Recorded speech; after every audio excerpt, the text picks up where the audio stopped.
ऐसा स्मैश किया है, लहसुन गरम मसाला मिक्स किया हुआ।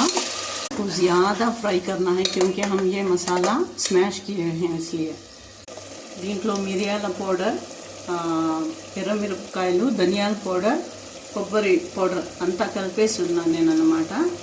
पసుపు కూడా, नारियल और मैं इसमें जो धनिया पाउडर भी मिक्स करी हूँ।